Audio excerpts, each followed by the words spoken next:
Il mio giorno è iniziato abbastanza normalmente. Mi sono svegliato presto, mi sono sistemato, ho baciato Emily addio mentre dormiva e sono partito per il mio lavoro in cantiere. Ebbene, avevo una sorpresa che mi aspettava. Quel giorno ordinario sarebbe diventato straordinario entro sera. Mentre lavoravo nel cantiere, il mio telefono vibrava in tasca. L'ho preso e ho visto un messaggio dal mio vicino Mike. «Dustin, il tuo garage è aperto», diceva. Ho trovato strano poiché ricordavo distintamente di averlo chiuso. Ho ringraziato Mike e gli ho chiesto di chiuderlo se non gli dispiaceva. Ha accettato e sono tornato al lavoro. Tuttavia, la mia mente è rimasta bloccata sulla porta del garage aperta. Non sapevo perché, ma qualcosa sembrava un po' strano. Decidendo di fidarmi del mio istinto, ho fatto un pranzo anticipato e sono tornato a casa. Mentre mi avvicinavo a casa, il mio battito cardiaco iniziava ad aumentare. C'era una strana auto parcheggiata nel mio vialetto, una che non avevo mai visto prima. È in quel momento che un sentimento nauseante mi ha invaso.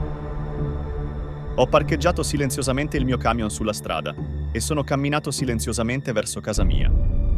Ho aperto la porta laterale che era attaccata al garage.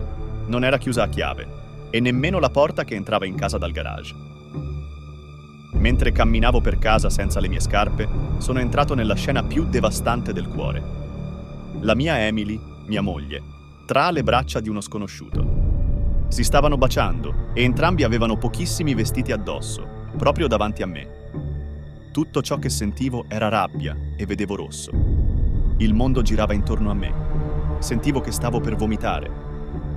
Ho fatto qualche passo indietro, ho tirato fuori il mio telefono. Mi sono assicurato che il flash fosse spento, ho scattato alcune foto di loro che si baciavano e un piccolo video di loro insieme a casa mia. È in quel momento che ho capito che la vendetta non mi avrebbe fatto sentire meglio. La migliore vendetta sarebbe stata far capire a Emily cosa stava perdendo. Era ora di un piano intelligente, un piano che mi avrebbe permesso di uscire da questa situazione a testa alta. Dopo aver visto quello che ho visto, ho preso un momento per riprendere fiato. Mi sono allontanato da casa senza fare un rumore. Il mio cuore sembrava un pezzo di piombo, ma avevo un piano da seguire. Ho deciso di rivolgermi a un amico avvocato. Gli ho raccontato cosa era successo e gli ho chiesto consiglio. Vivevamo in North Carolina, quindi, per cercare di pagare la minima quantità di assegno di mantenimento, dovevo avere delle prove. Le avevo e le ho mostrate al mio amico che era un avvocato. Non era un avvocato divorzista, ma mi ha detto da dove iniziare. Mi ha aiutato a capire quali passi dovevo fare per proteggermi. Mi ha dato il numero di un avvocato divorzista molto rispettato. Secondo lui, era piuttosto brava. Quando ho incontrato l'avvocato divorzista, ho messo tutto sul tavolo subito. Ha indicato che la North Carolina era uno stato senza colpa, ma il tradimento poteva influenzare il pagamento dell'assegno di mantenimento al coniuge ricevente. Abbiamo messo insieme la documentazione per il divorzio e pianificato come procedere. Emily non aveva idea di cosa stesse succedendo. Alcuni giorni dopo, il mio avvocato ed io abbiamo organizzato di incontrare Emily in un caffè locale. Emily era sorpresa di vedermi lì. «Dustin, cosa succede?» ha chiesto, con gli occhi spalancati per la confusione. Ho fatto scivolare i documenti del divorzio sul tavolo. La confusione di Emily si è trasformata in shock. «Dustin», balbettava, «non capisco». L'ho guardata, il cuore dolorante. «Credo che tu capisca, Emily», ho detto. «Ti ho vista con lui». Emily è diventata pallida. Ha iniziato a piangere, scusandosi, ma sapevo che la mia decisione era giusta. È stato doloroso. Alla fine, Emily non ha firmato i documenti di divorzio. Ero già uscito di casa e avevo trovato un piccolo appartamento per me. I genitori di Emily possedevano la casa, quindi non ero preoccupato per quello.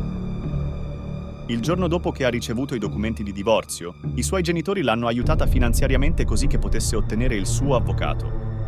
Ma una volta che i suoi genitori hanno scoperto che la stavo divorziando, non erano felici. Ma non sapevano perché stavo divorziando da loro figlia e supponevo che Emily non avrebbe detto loro. Così ho deciso di informarli con le foto e il video che ho fatto quando ho visto Emily nella nostra casa con questo ragazzo. Ho spedito un pacchetto ai suoi genitori così che potessero vedere perché stavo divorziando da loro figlia. Circa 6 settimane dopo, all'udienza per il divorzio, i suoi genitori non si sono presentati e il mio avvocato mi ha informato che avrebbe cercato di chiedere l'assegno di mantenimento. Ha indicato che era una possibilità remota, ma voleva farmelo sapere. Dopo l'udienza, l'avvocato di mia moglie ha detto che, secondo mia moglie, non ero un buon fornitore. Ero mentalmente abusivo. Ha continuamente mentito in tribunale. Ad un certo punto, il giudice l'ha avvertita di assicurarsi che tutto ciò che stava dicendo fosse accurato. Poteva avere dei problemi se avesse mentito in tribunale, cosa che stava facendo. Ma abbiamo mostrato al giudice le prove e mi ha concesso il divorzio e non le ha dato alcun assegno di mantenimento. Il giudice mi ha dato esattamente 30 giorni per prendere il resto delle mie cose dalla casa se avevo qualcosa lasciato indietro. Avevo solo alcune scatole di attrezzi da prendere. Circa 3 mesi dopo il divorzio, ho fatto accordi per prendere le mie cose. Quando sono arrivato nel vialetto di casa, la stessa auto che ho visto quel giorno era nel vialetto. La vista della sua auto mi appunto all'inizio, ma è rapidamente svanita. La porta del garage era stata lasciata aperta di proposito questa volta, così che potessi prendere le mie cose. Un giorno ho ricevuto un messaggio da Emily. Voleva incontrarsi. Ho accettato, curioso di sapere cosa voleva. Ci siamo incontrati allo stesso caffè dove le avevo dato i documenti di divorzio. Sembrava diversa, non la donna felice e sicura di sé che era abituata ad essere, ma un'ombra del suo vecchio sé. Ha iniziato a parlare, dicendomi come era stata la sua vita, come rimpiangeva le sue decisioni e quanto mi mancava. Ma mi sentivo distaccato, immune alle sue parole. L'ho ascoltata in silenzio. Quando ha finito, l'ho guardata. Emily, ho detto, ti auguro il meglio, ma quella parte della mia vita è finita. Anche dopo che ho detto che era finita, ha provato e provato. Voleva tornare insieme. Ha affermato che non vedeva più quel ragazzo. Mentre mi allontanavo dal caffè, ho capito che avevo vinto. Non perché Emily fosse pentita o triste, ma perché ero felice. Avevo cambiato la mia vita, trovato la mia forza interiore e andato avanti. Ho iniziato a ricostruire la mia vita pezzo per pezzo. La migliore vendetta non era una lotta o uno scandalo, era io che andavo avanti con la mia vita, più forte e più saggio. Circa 7 mesi dopo, il padre di Emily è morto. Non si è mai scusato per essere arrabbiato con me, per essersi comportato nel modo in cui si è comportato quando ha scoperto che stavo divorziando da sua figlia. Ma sua madre si è scusata e mi ha chiesto di partecipare al funerale.